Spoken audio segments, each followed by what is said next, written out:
Alright, fine. So let me just start now. Something happened here. Cancel. Okay.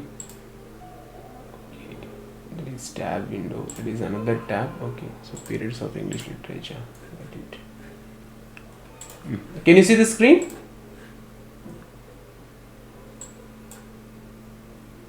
Yes, sir. Okay, right, fine.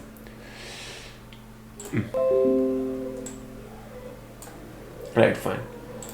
Okay, Diksha, can you read out the periods of English literature quickly?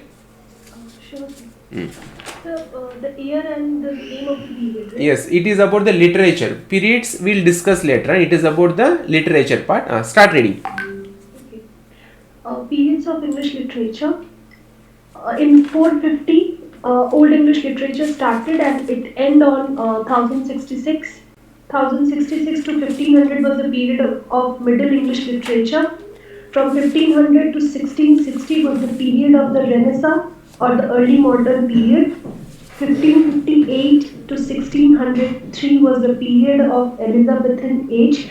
Elizabethan age comes under the Renaissance period. Again, from 1603 to 1625 was the period of Jacobean age, which also comes under the Renaissance period. 1625 to 1649 was the period of Caroline age, which also comes under the Renaissance period. Again, 1649 to 1660, end of the Renaissance period, which contains the Commonwealth period or Puritan Interregnum. Then again, the next era starts 1660 to 1798. This period was named as the Neoclassical period, in which three sections or three subsections were there. 1660 to 1700 was the period of the Restoration or the Age of Dryden. 1700 to 1745 was the Age of the Pope, and it's also named or it's also known as the Augustan Age. Then comes 1745 to 1784. This age was known as Age of Sensibility or Age of Johnson. Again comes the next era which is started from 1798. There is something mismatch, and then it ended on 1832. This age was known as the Romantic period or the Age of Wordsworth.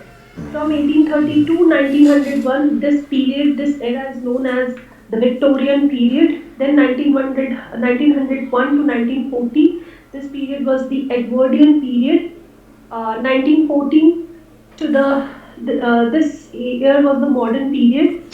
1910 to 1936, it was the Georgian period, and 1945 is the postmodernism, which is still going on. Am I right, sir? Yes, correct. Good.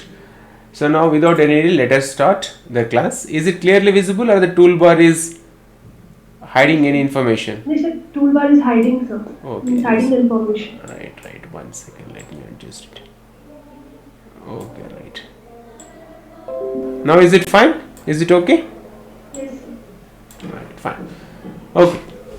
So what I am going to do from this class onwards is I am going to mix the periods of English literature or the periods in English literature with the work of art and as well as the poetic forms. See, why I started the poetic forms?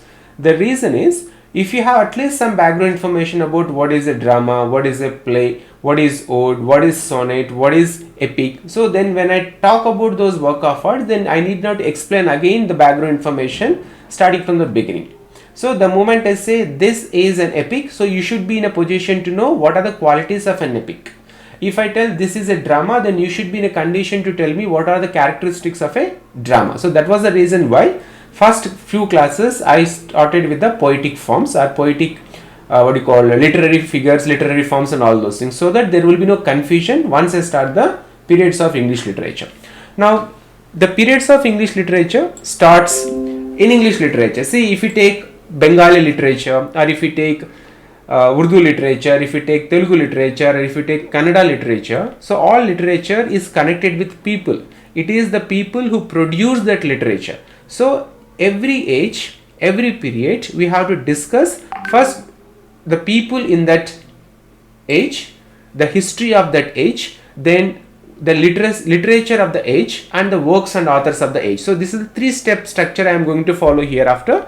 First one, we will discuss the history of that particular age. That means if we know the history, the age, the people's behavior of that age, war, struggle, all those things, then you will be have an idea that why this kind of literature has been produced in that particular age. Why was it not possible in a different age? Then once you understand the history of that age, then the literature produced of that age, then we will go to the works of authors and why those works are considered to be so great and what made those writers to become so great in the literature. So this is a 3-structure step. That means the strategy is simple. For every period of English literature, we will first understand the history behind the literature, then we will come to the literature or literary works, and then we will come to know about the works of authors and why they have become so great or popular in English literature.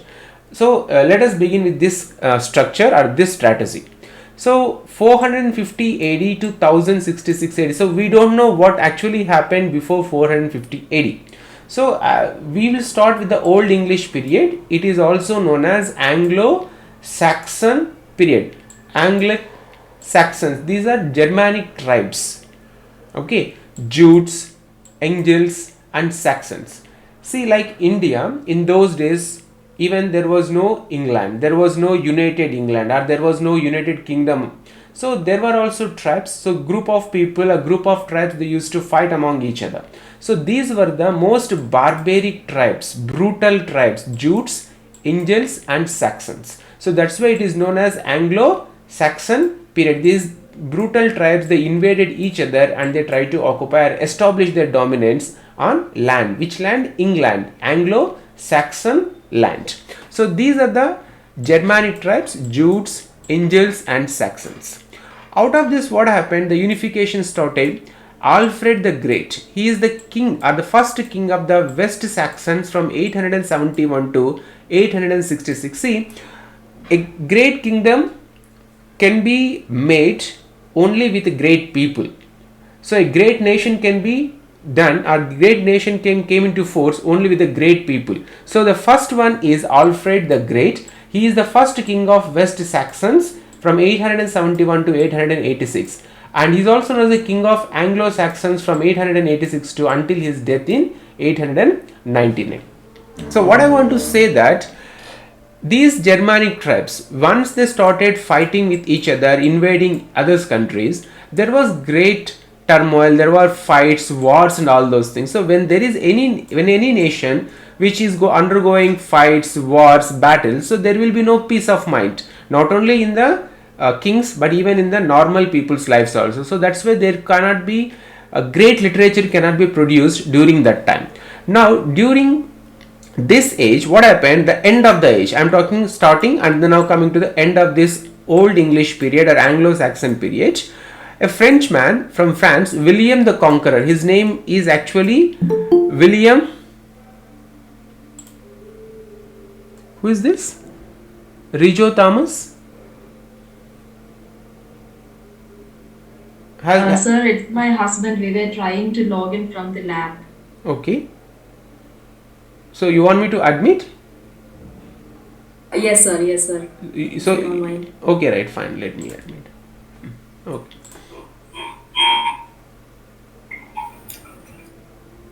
Shall I continue? Is it Danny? Okay, sir. All right, fine. So Yeah. Yes. Okay, sir.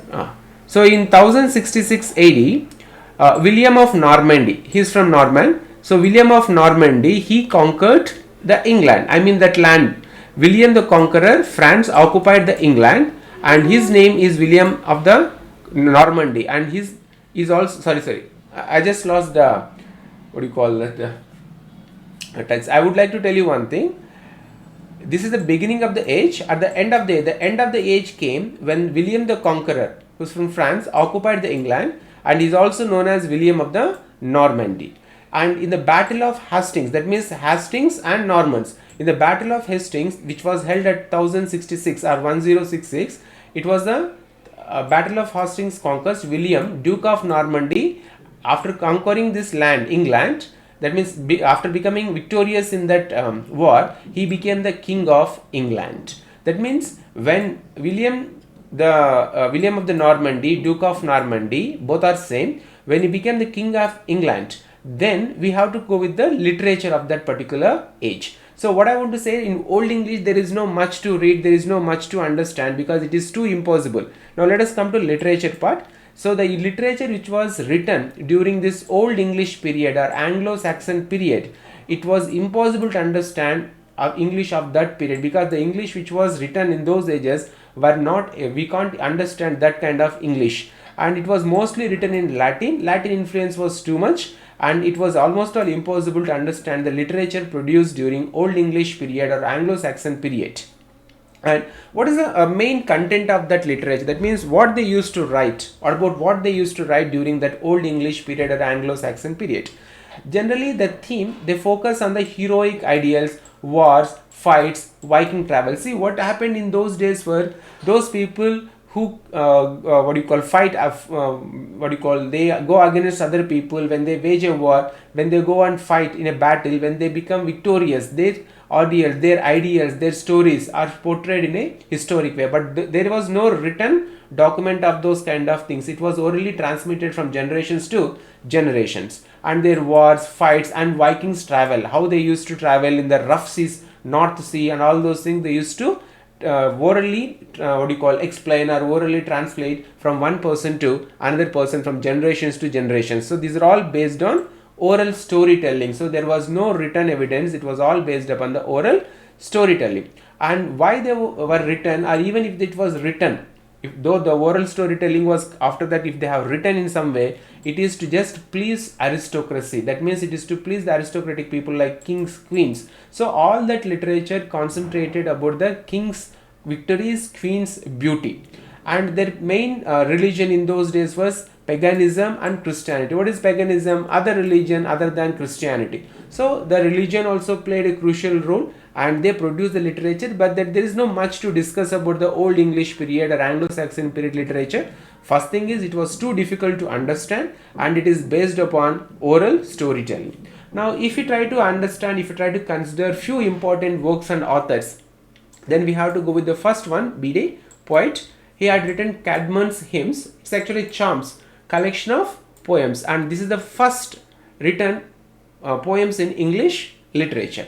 But what about those ideals? If we talk about the literature of this particular era, 450 AD to 1066, which is Old English period or Anglo-Saxon period, they generally concentrate writing on the hardships of the average Anglo-Saxon warriors. So warriors means they will leave their home, they will go distant places, they travel rough seas, and whenever they come back, when they narrate the tales of their hardships, those things were written or orally transmitted from one person to another person, or from one generation to another generation. There are two major work of arts we have to discuss. The first one is Seafarer, and the second one is The Wanderer.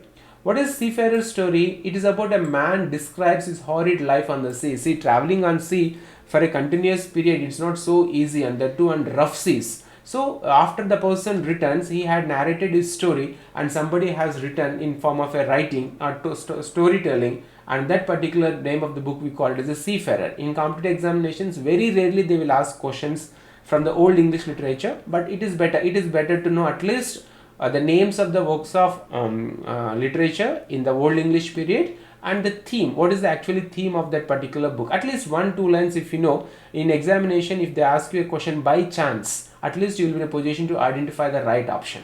So the Seafarer is a story about a man who describes his horrid life on the sea. And the second one is The Wanderer. It is about a story. A man tells his tale of being put into an exile and losing all his fellow warriors and lords. So it is about the stories of the warriors. These two are important. First one is The Seafarer, and the second one is The Wanderer. See the titles of the stories or poems. These are actually related to the warriors who leave their home and went to the alien lands or foreign lands to conquer. So these two are the important work of arts you have to remember during Old English period, which is also known as Anglo-Saxon period. Okay. There are some books are there which are not very important, but at least you should have an idea. That's why I have written on the Jamboard. Another one which is the wife's lament. See, in those days they might have written all these things because even wives' complaints, husbands' complaints are also considered to be written as a poetry or work of art. So they have written. So the wife's lament or the wife's complaint is a poem. It is also an elegy. What is an elegy? We will come. I will not take a break now. Let me first complete this part. Then we will connect all these things from the what you call poetic forms we have learnt, and with this work of arts. Then one more book is the Battle of Maldon, celebrating the real Battle of Maldon of 1991. Then one important book you have to remember is Anglo-Saxons Chronicle, like magazines, no, history. They will record their history of victories, failures, all those things. So Anglo-Saxon Chronicle, it's written by published by King Alfred, or at least he is the one who is connected with the Anglo-Saxon Chronicle, King Alfred, and it is written in prose. What is this Anglo-Saxon Chronicle written by King Alfred? Is a collection of annals, stories, histories, records in Old English, chronicling the history of the Anglo-Saxons. So their battles, their victories, their problems, all those things are written in this Anglo-Saxon Chronicle. There are few chronicles in English literature which are very important for examination point of view. So Anglo-Saxon Chronicle, King Alfred, and is a collection of annals in the Old English chronicling the history of Anglo-Saxons. And one important work of art we have to discuss in this period is Beowulf. It is the epic poem, first English epic in Old English language or Old English literature, and it was written in the 8th century. It is known as 8th century epic, and the name of the epic is Beowulf, and it is also known as epic poem. So what is the story? Already we discussed. It is about the protagonist Beowulf, a hero of the Gates, comes to the aid of Horthanger, king of Danes, whose great hall Herod is plagued by the monster Grendel. These names you have to remember. Beowulf kills Grendel with his bare hands, then kills Grendel's mother with a giant sword that he found in her life. So this is about the Old English period. You need to remember few things about this period. One is Beowulf, and the second one is about the Battle of Hastings 1066, and William the Conqueror occupied the England. He is also known as William of Normandy, William Duke of Normandy. All these names are important, and this particular date, which is the what you call segregation or cutting the period of English from the Old English into the Middle English age. So this is about the Old English period or Anglo-Saxon period and the literature which was produced during this period.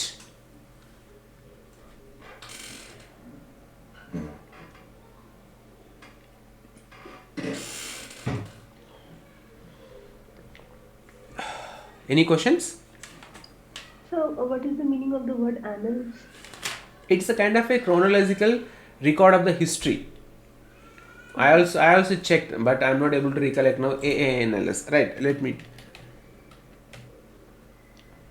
A record of events year by year. Okay. Any other questions? So there is no record of the writers of Seafarer, Wanderer. No, not record. No record was found. Yes.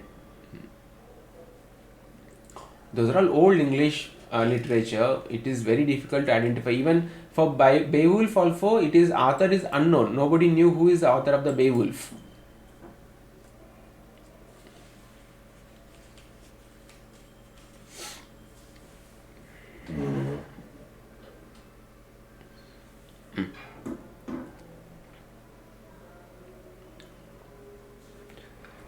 Shall we continue? So please tell the summary. No once Which one? this Old English period summary. Very short story. I mean, very in a very short way. I'm writing down the. That's Neelam. Okay, right, fine. Okay, right, fine. Old English period, which is also known as Anglo-Saxon period, is from 450 AD to 1066 AD. In this age, the Germanic tribes, Jutes, Angles and Saxons, they fought with each other. They occupied the land of England. And only one Alfred the Great, who was known as the first king of Saxons, and he ruled. And 1066, that is the age, cut-off age, or the main age, or main time, or the year where the William the Conqueror from France defeated others and occupied the land. They are Normans. William of Normandy, he is also known as William Duke of Normandy. And in the Battle of Hastings, he occupied land, England, and he became the king of England. Earlier that time, there was no king for England, so he is the first king. We can take William Duke of Normandy became the king of England. After he became the king of England, he supported the writers to produce literature. And what kind of literature was produced in those days? It was impossible to understand for us because it was written in Old English, which was we can't able to understand that kind of English. Mostly it is a Latin influence. And what is the focus on those themes? It is about the heroic deeds, how those warriors went and fought with others, Germanic tribes, and they travel, Vikings traveled. And these stories are storytelling. That means these stories are transformed from one person to another person, from one generation to another generation through storytelling. And it is those things are written, even if it is written also, those things were written to please the kings and queens. And important religions are paganism was there and Christianity was there.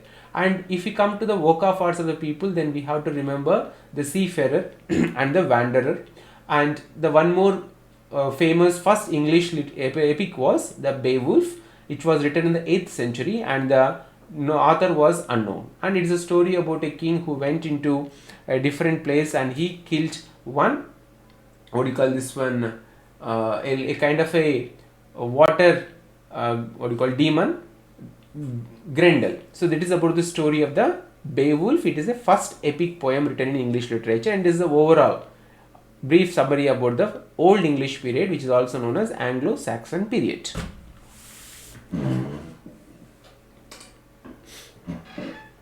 Any questions, Neelam? No, sir, got it. Thank you, sir. Right. Shall we move to the next slide? Yes, sir. Yes, sir. Right.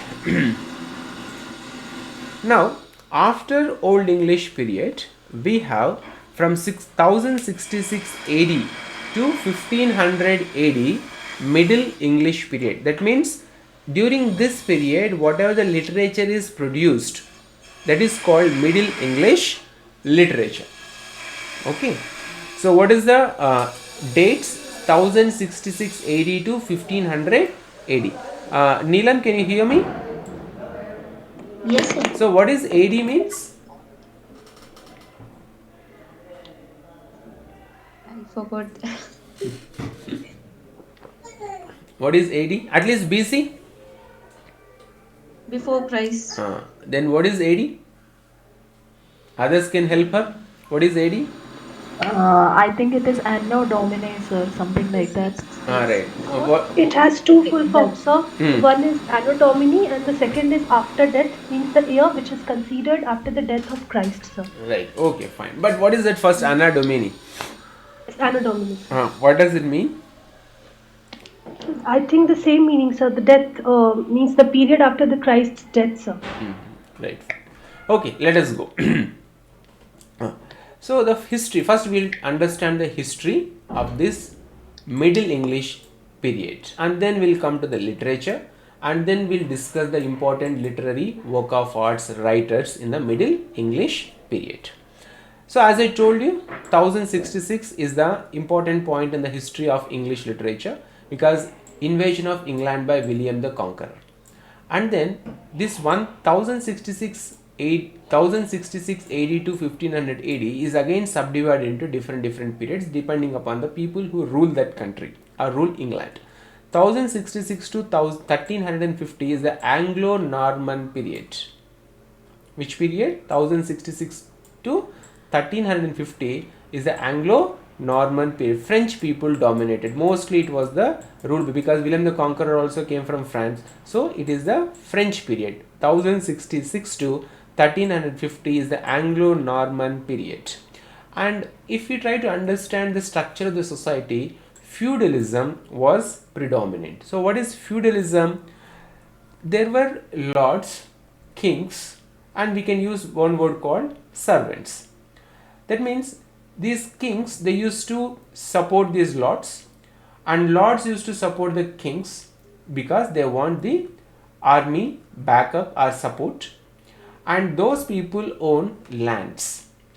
Who owns lands? These lords, they own lands, and people in those suburban areas or in the village or in the countryside, they used to work in their lands, and they used to give some share of their crop to these lands. So that is the feudalism. So the feudalism was so strong that everything was in the hands of the feudalistic people, everything was in the hands to the kings and lords. They used to rule the country. So when lords were strong, that means when those lords, means for example for Indian culture we can call as jamindars. When these lords were strong, there was no unification of England. That means England was divided into so many parts, so many people were there, they used to rule the country in different parts in different ways. So feudalism was one of the characteristic of this age, the Anglo-Norman period, who united this feudalistic society into a single society that will come to know into the, will now in the Elizabethan age. Okay, so Elizabeth was the one first who united the entire England,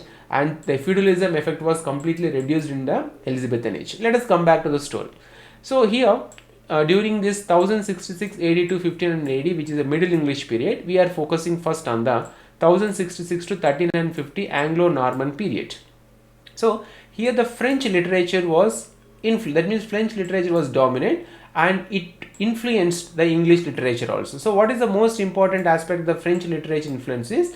They started writing about romantic tales of love and adventure. Earlier, if you think about the old English literature, it was about the, what you call, the problems of the seafarer, wanderers, those people's stories only. But because the French literature influence, they started writing the romantic tales and about love and adventure of the people in those area. And then you need to remember one more age called Black Death, 1346 to 1353. These are important dates of this era. It is almost all end of this Anglo-Norman period, the Black Death. It continued. Then during this period, what happened? Church became dominant. So when church became dominant, what will happen? The church tries to establish the control over the society. Church means what? Christian church. So those bishops, those people in the church, they want to establish a dominance. So there was a battle, or there was a war, or there is a kind of a conflict between the state and the church, but there was no state at all. It was ruled by so many people with so many different rules and regulations. So church could automatically become very dominant, and that is one of the reasons why the literature came in that form where they promote Christianity. So when church becomes dominant, and when kings, all these people were following the rules of church, so church automatically established the dominance in the society, and that is a result of the miracle plays. And then came by mystery plays. So miracle plays are the plays which based upon the lives of saints, and mystery plays is the plays based upon the Jesus Christ birth, death, and all the things comes in the mystery plays. And then came the morality plays. Morality plays talks about the importance of having good virtues, noble nature, all those things are part of the morality plays. Because the church became dominant, church has started ruling the entire people, church dominated people's mentality. So people think as according to the church principles, according to the church opinion. So these miracle plays, mystery plays, and morality plays become huge success during this age, and the age is Anglo-Norman period. So these miracle plays, morality plays, mystery plays are the part of 1066 to 1350 Anglo-Norman period. And English language become little simple. That means before that period, like old English period, the English language was too complicated to understand. But during this period, the complexity has reduced and English language has become little simple. These Hastings, Normans and Saxons, these Germanic tribes, when they were fighting, there was no peace on the land. But when these three people started moving together, mixing together, and finally what happened during this age, Anglo-Norman period, they were all united. How do they united? Generally we know, like people from different cultures, they enter into the marriage relationships are different ways, so they become united. So once they became united, what happened? The conflicts among those Germanic tribes reduced and peace prevailed in that land and during that age. And they absorbed the language, English language absorbed French dropped Teutonic inflection. So the language, Old English, was mostly influenced by Teutonic, and this English language, that means Middle English language, absorbed French, most of the words from the French. And the main advantage of this William the Duke or William the Normandy is he also brought Roman civilization to England. That means the Roman civilization's influence to England. Of course, Catholic in nature, but still it is the biggest change in the ideology of the people of the England of that period. And then it developed the growth of nationality. As I told you in the beginning, when there is a strong king, people also try to get recognized by the name of the person. Say for example, if you have a strong prime minister, we feel happy to introduce ourselves that we are Indians and we have this so and so person.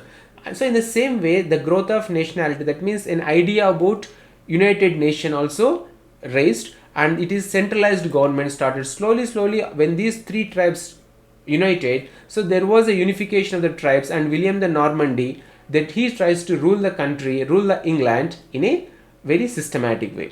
And then it is because of that reason new language and literature started coming out from that age. And the most important person who born in this age at the end of this Anglo-Norman period is Chaucer, Geoffrey Chaucer. So this is about the history of the Middle English period starting from 1066 to 1350. We have divided the Middle English period again into 1066 to 1350 Anglo-Norman period. So this is the history of the Anglo-Norman period. Normans means people who live close to the North Sea.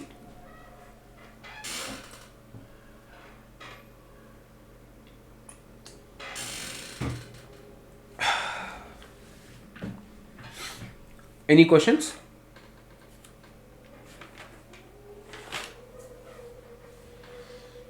Sir, Black Death. The years of Black Death extend from 1346 to 1356. Yes, it continued to the next age also. Age in the sense like from Anglo-Normal period to the next period also it continued. Black Death is like nowadays if you call it as a flu or COVID like that, it was also a kind of a plague. Plague, sir. Yes, plague. Yes, Right.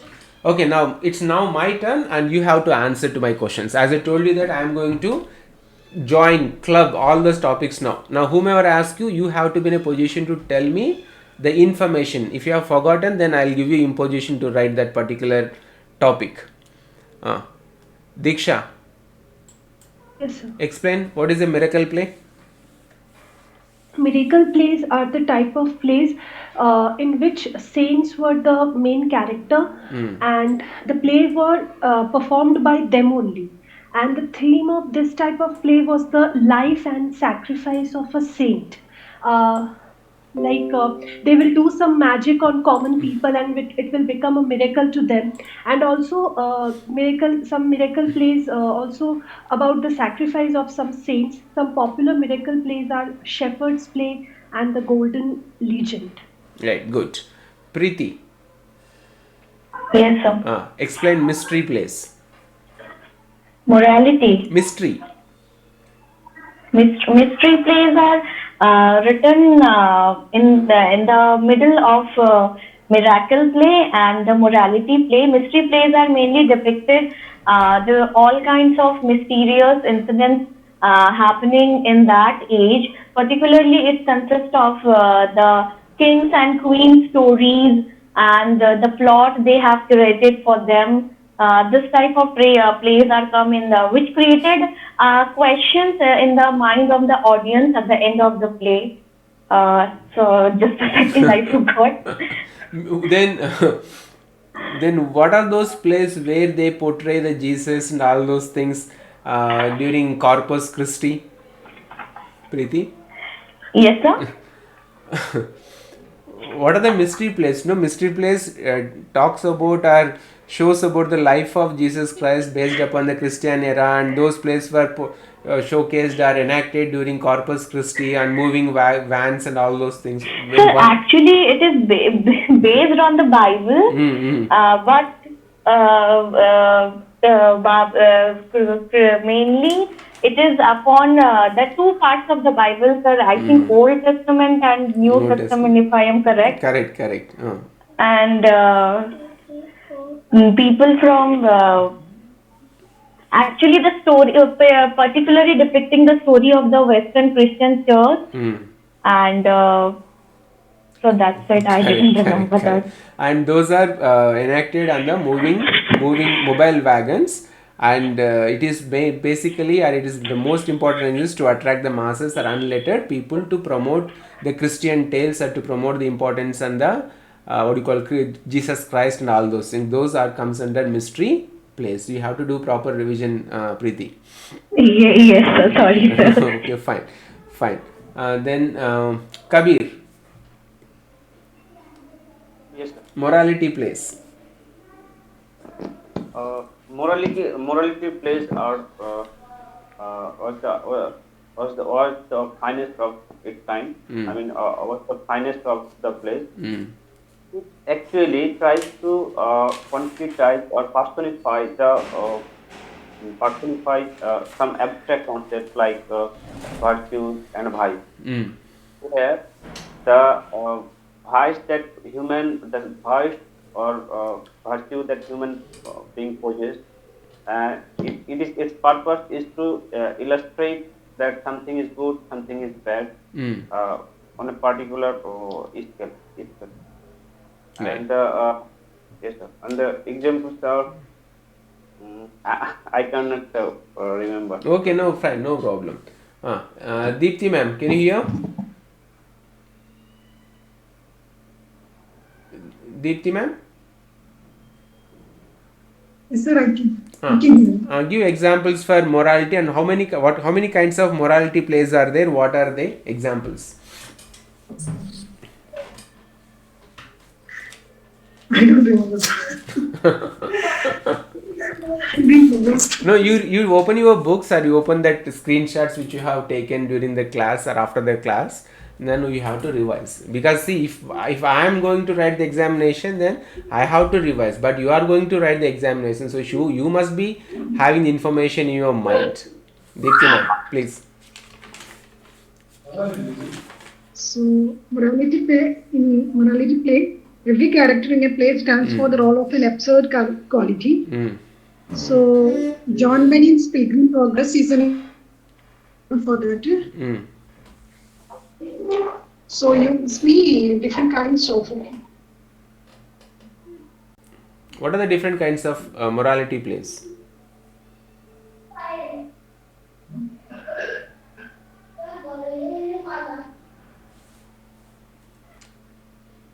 Deepthi ma'am. So, historical or political allegory. Correct. And then allegory of ideas. Give an example for historical or political allegory. George Orwell's. George Orwell's Animal Farm. Correct. And allegory of ideas. Then allegory of ideas, Bunyan's Pilgrim Progress. Right. Good. Right. So you have to revise. Everybody has to revise. Okay. Right. Fine. Now let us continue. Let us continue with the next part. Okay. So we understood the history. We understood the history of this particular people of what you call, they are called Old Middle English period. Just let me adjust this screen. Middle English. And the person who is important in this age is the William the Conqueror or William of Normandy, something. Just like I am trying to adjust this paper. I made it so okay, fine. Okay, so let me continue. Now let us come to the literature part. Of course, birth of Chaucer is there, but Chaucer has not contributed much thing here. Let us go with the literature. And especially the literature which was written during this age, Anglo-Normans period, it is for the lower class people, to please the lower class people, about the lower class people. And some notable person is Sir Gawain and the Greek Knight, unknown author, we don't know who is, but it should be remember, Sir Gawain and the Green Knight, written in the Anglo-Norman period. And then 14th century chivalric romance in Middle English. So it talks about the 14th century, about the chivalry, how those people who are warriors or knights, how they have done whatever that may be. It is chivalric romance in the Middle English. So after this, the birth of Chaucer is the separation of the age from Anglo-Norman period to age of Chaucer. Now from Anglo-Norman period to we move to the age of Chaucer from 1350 to 1400. So what does it mean? How many years Chaucer lived?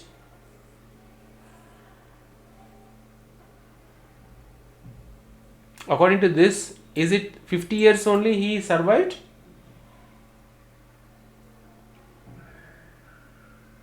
Sir, from 1340 to 1400, so that's 60 years.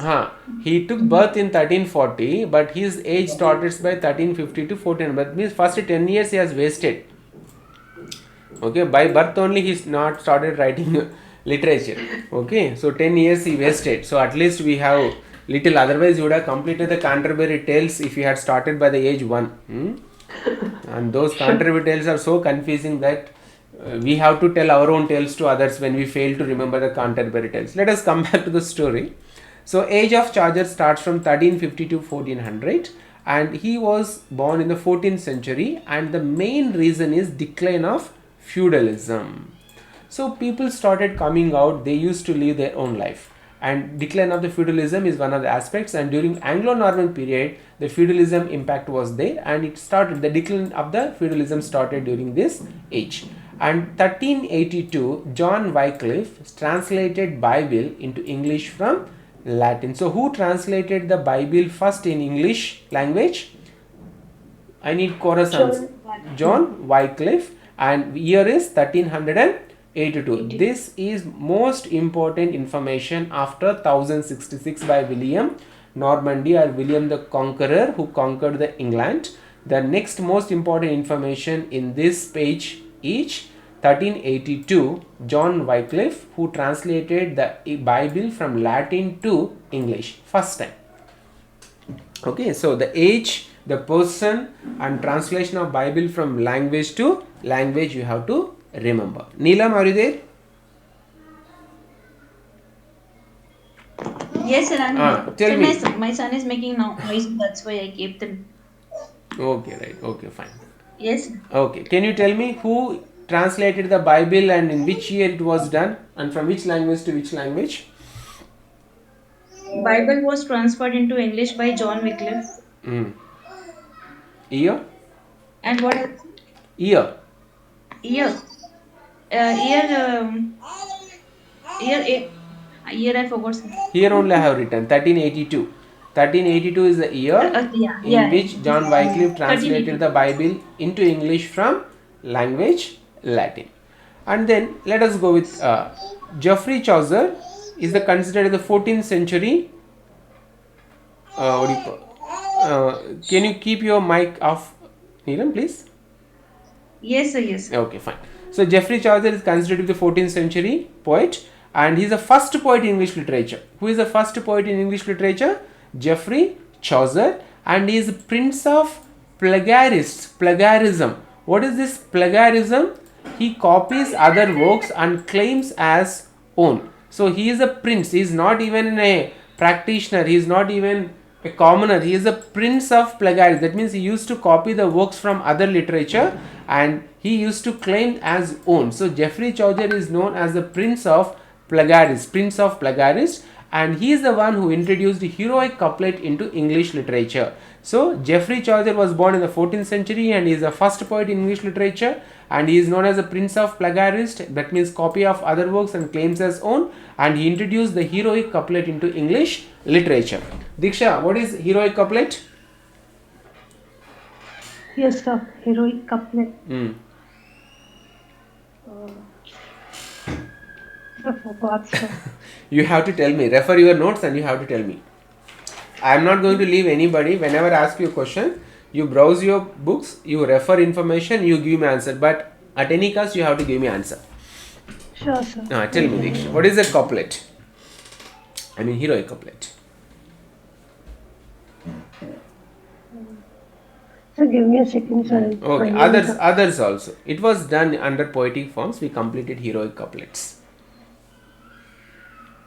If anybody knows about heroine couplets, you can explain before Diksha starts heroic couplets.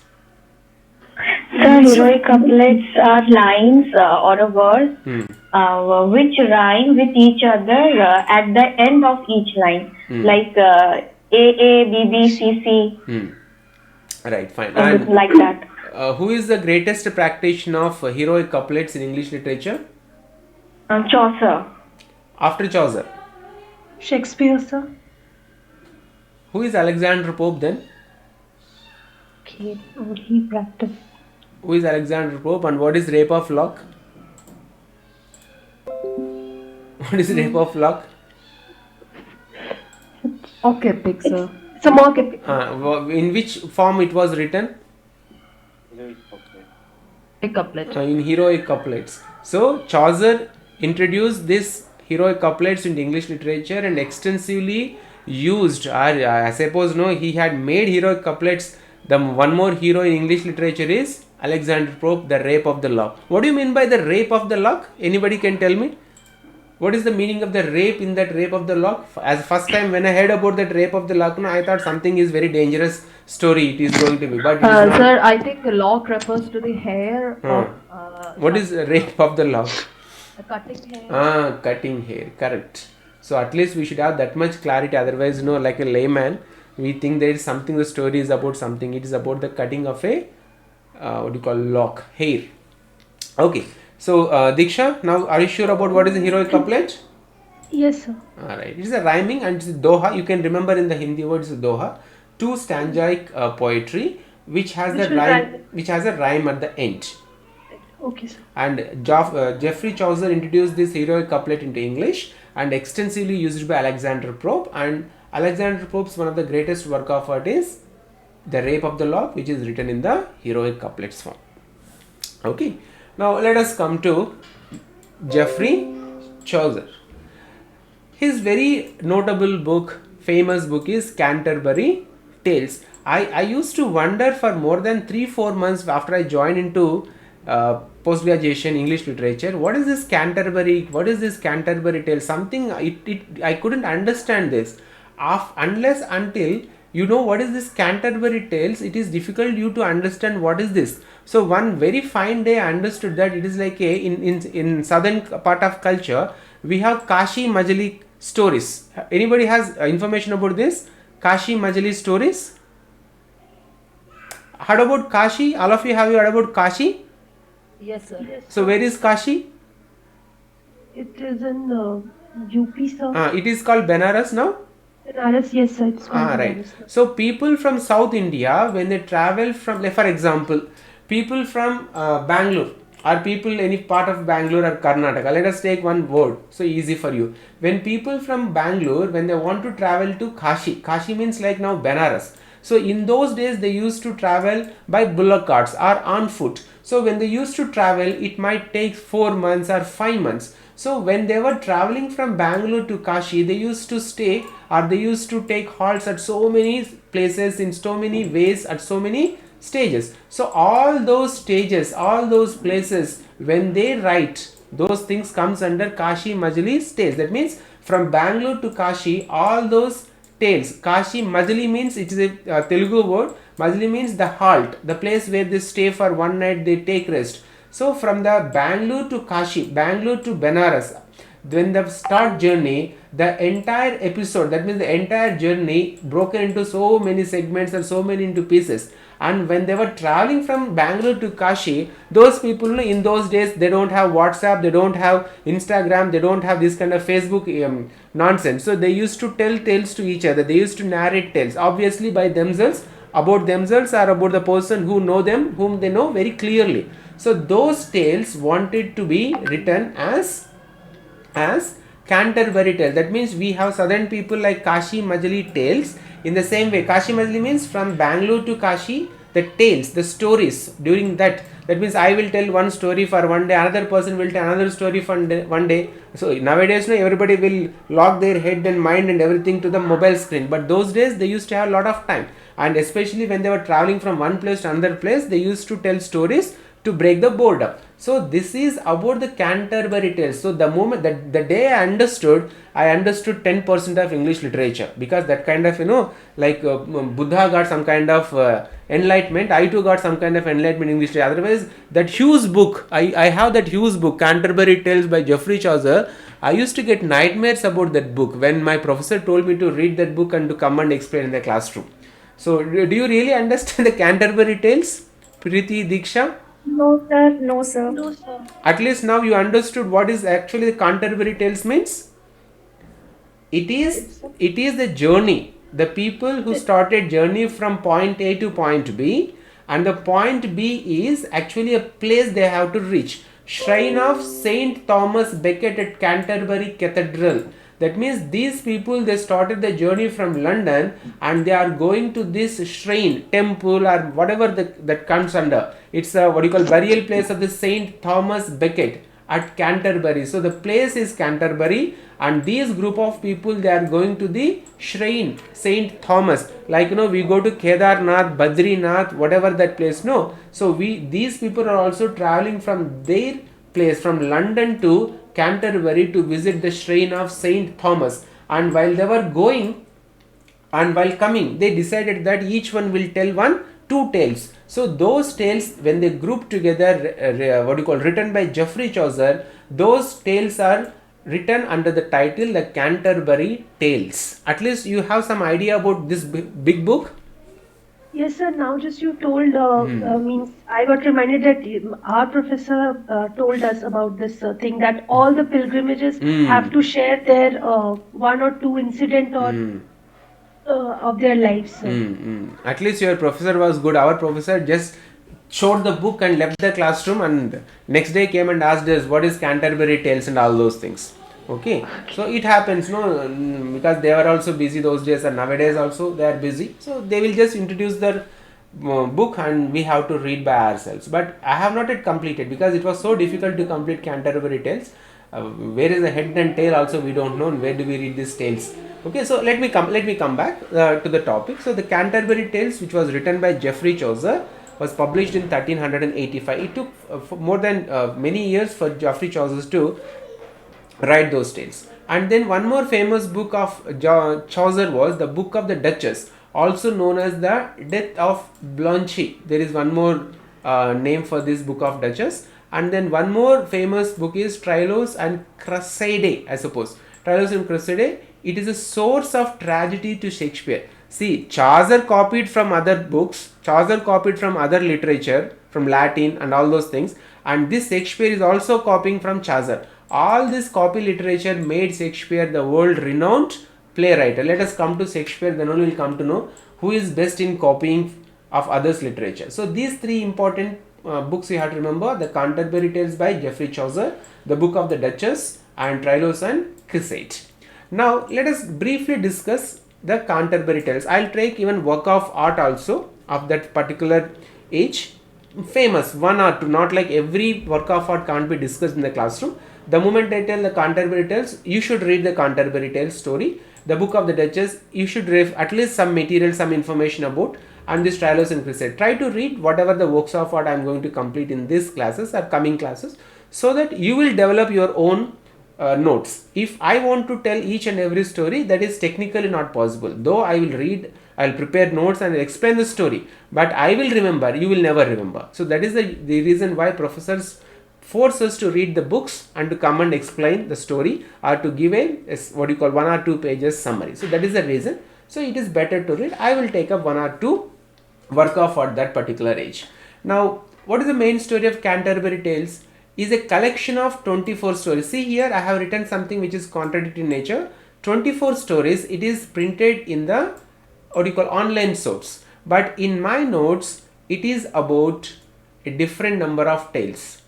Okay, 26 tales I have information, But in online it is given, it is a collection of 24 stories that runs to over 17,000 lines written in the Middle English by Geoffrey Chaucer between 1387 to 1400. So which source of information we have to trust is also confusing, because online they have so much of information, and as Diksha said one time, which source of information is trustworthy, whether to believe Geoffrey Chaucer's 24 tales or 26 tales. But when I prepare, I have the information written in my books, so I have the information about Geoffrey Chaucer's, it is 26 tales. So if you have any doubt, you can ask me after completion of the explanation of this Canterbury Tales.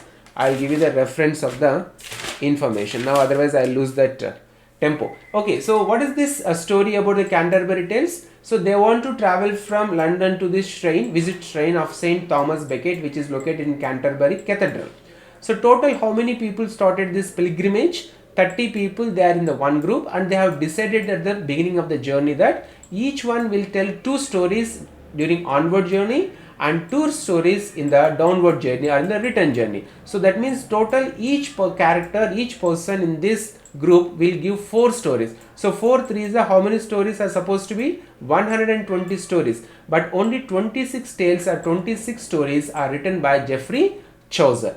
And prologue or introduction to this Canterbury Tales is important in examination point of view. At least you should know the summary, or you should know at least what is this written in the prologue and introduction to Canterbury Tales, because Geoffrey Chaucer has introduced the characters and all those things, so it is better to read. So this is about the Canterbury Tales written by Geoffrey Chaucer. There is again a conflict or difference. In online classes or in online reference, it is written that 24 stories are written, but according to my source, according to my book, there are 26 tales written by Geoffrey Chaucer. But this book is not completed. He could not complete 120 stories in this book, Canterbury Tales. And other notable or major or at least recognizable poets of age of Chaucer is Piers Plowman, written by William Longland, and then John Gower's Confessio Amantis, and Thomas Marlowe, Le Morte d'Arthur. Le Morte d'Arthur was also written by Tennyson, but we are discussing about this Thomas Marlowe's. And there are few people who blindly followed Chaucer. They imitated Chaucer. Those are called Scottish Chaucerians, and out of many people were there, but these 4 are important: King James I of Scotland, Robert Henryson, and William Dunbar, and Gavin Douglas. So these are the important Scottish Chaucerians. So this is about the literature of the period, the age of Chaucer. Most important person in this literary figure in this age is Geoffrey Chaucer, who is known as the first poet in English literature. He is also known as the Prince of Plagiarists, and he introduced the heroic couplet into English literature. And his great work of art is the Canterbury Tales, which was published in 1385. And here it is, of course, is information which I have downloaded from internet is also having some kind of problem. So this is about from my side. If you have any questions, you can ask me. So may I share one thing? Yes. So I have one book. In this book, it has written that first, as you have written in your note, that 120 stories should be there according to the number of person. But among 120 stories, only 24 tales got written, sir. That is written in my book. Right. Others? What about others? 24 or 26? Because in examination, if they give you 24 option A, 26 option B, then which option you will take? Only thing is you have to catch your head and to think for a long time and to select one of the options. So let us have a clarification whether it is 26 or 24. How many tales Geoffrey Chaucer had written in Canterbury Tales? How many? 24 or 26?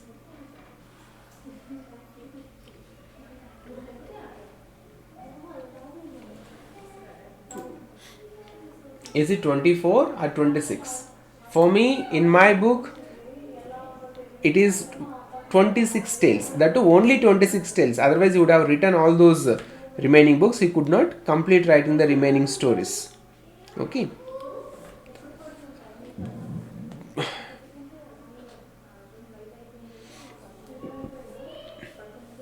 Shall we continue? Yes, sir. Right. So this is the only confusion. That's why before you ask, I have written here. It was written in online sources 24 stories. But according to my information, according to my book, 26 tales, 26 stories. So to identify which information is correct, whether it has 24 stories or 26 stories, you have to read the book. At least you have to have a glimpse of the book.